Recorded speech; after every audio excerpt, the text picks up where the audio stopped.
சாம்பல்னா ஒரு அம்மாவுக்கு குழந்தை இல்லை. ஒரு அம்மாவுக்கு குழந்தை இல்லை. அந்த அம்மாவுக்கு குழந்தை இல்லாதனால மச்சமுனின்னு ஒரு சாமியார் வீடு வீடாக பிச்சை எடுத்து சாப்பிட்றவர்.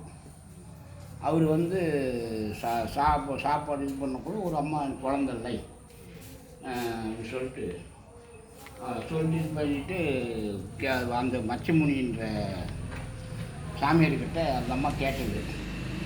அவங்க வந்து இந்த அம்மா உனக்கு குழந்தை பிறக்கும் அப்படின்னு சொல்லிட்டு அவர் நீர் மந்திரிச்சு கொடுத்தாரு. கொடுக்கல. பக்கத்து வீட்டு அம்மா என்ன பண்ணியிருந்தோன்னா வந்து அந்த சாமியார் சரியில்லை, அவர் கொடுக்குற திண்ணூர் வைக்கலையா வேணான்னு சொல்லிடுச்சு. அந்த அம்மா என்ன பண்ணிடுச்சு, சாம்பல் திண்ணூர் எங்கே போடுறதுன்னு சொல்லிட்டு அடுப்பில் சரி எங்கே போட்டாலும் கால் மறிக்குன்னு சொல்லிட்டு நம்ம அடுப்பு அந்த காலத்தில் அடுப்பு எரிக்கிறாங்க இல்லையா கருவில், அதில் கொண்டு போட்டுட்டு அது மறுநாள் அந்த காலைல எழுந்து லேடிஸும் வீட்டு சாணி கிணி போட்டு அது பண்ணிவிட்டு அந்த சாம்பில் வாரி அந்த குப்பை மேட்டில் தான் அந்த மாட்டு சாணம் போடுவாங்க அந்த கொண்டு போட்டுறது வழக்கம். கொட்டிடுச்சு. கொட்டின உடனே ஒரு சுமார் 8 வருஷம் கழித்து அந்த வழியாக போன அந்த மச்சமுனி சாமியார் குழந்தை பிறந்திருக்கும் அப்படின்னு நினச்சி பார்க்கணும், அந்த குழந்தைய பார்க்கணுன்னு சொல்லி இவர் அங்கே போனார். போன உடனே எங்கம்மா குழந்தை பிறந்திருக்கணுமே, எங்கே அந்த குழந்தைன்னு, எனக்கு குழந்தையே பிறக்கலை அப்படின்னு. என்ன பண்ணேன், அது மாதிரி இப்போ லேடிஸ் சொல்லி இது பண்ணிடுச்சு, நான் வைக்கலை அப்படின்னா.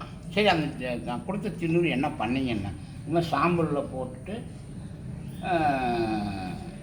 நான் கொண்டு போய் அந்த குப்பை மேட்டில் போட்டேன். அதாவது குப்பை மேட்டுனா பில்லு அது இது இருக்கிற இடத்துல இருக்குதுன்னு சொல்லிட்டு போட்டுட்டு என்ன பண்ணேன், எங்கம்மா வந்து காட்டுமா அப்படின்னு சொல்லி அந்த மச்சமுனி சாமியார் கேட்டது. அப்போ சொன்ன உடனே கோரக்கா எழுந்து வா வெளியே அப்படின்னு கூப்பிட்ட உடனே 8-9 வயசு பையன் அந்த இதிலேருந்து வெளியே வந்து அப்புறம் அவர் வெளியே வந்து அவருக்கு மனம் பிடிக்காத நம்மளை நலிச்சு நீர் வச்சு குழந்தை பிறக்கலை இல்லையா, அதான் பிறந்து இது பண்ணிவிட்டு அவர் என்ன பண்ணார், அதை அந்த 8-9 வயசுலேருந்து சாமியாராக அவருக்கு சொந்த இது பண்ணது கோரக்கப்பூர்.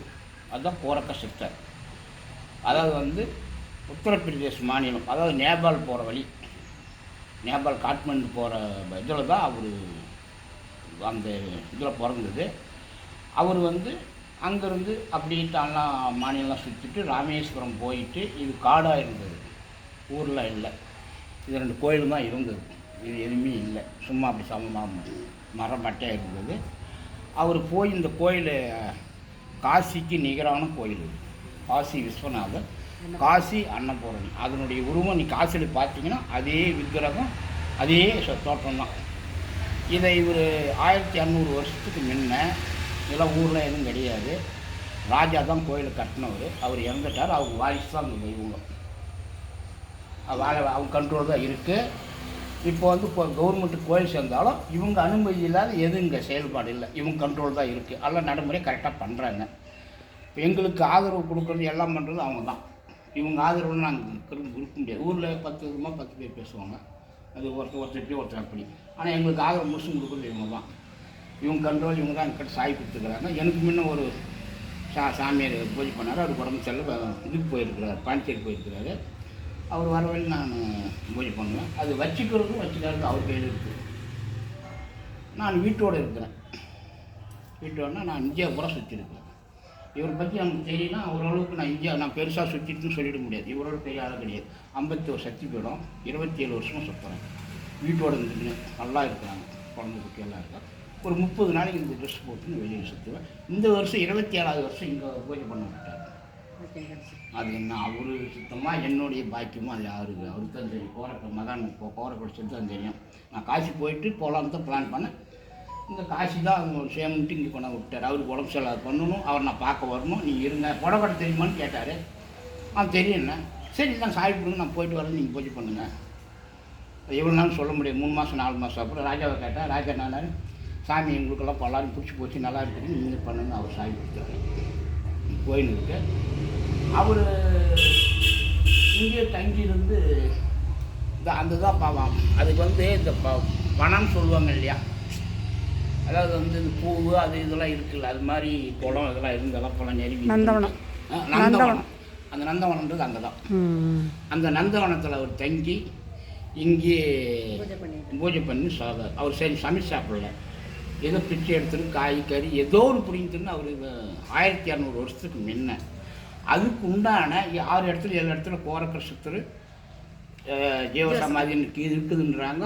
ரெண்டாவது வந்து அதெல்லாம் பண்ணுறாங்க. ஆனால் அது இல்லை, இதுதான் உண்மை. இவங்கக்கிட்ட அந்த பட்டையும் சொல்லுவாங்க இல்லையா, பட்டயம் ஓலை சூடி எல்லாம் அவங்க ஆதாரம் ராஜா விட்டார் வச்சுருக்குறாங்க. இப்போ யாருன்னா சந்தேகம்னா அதை காட்டுவாங்க.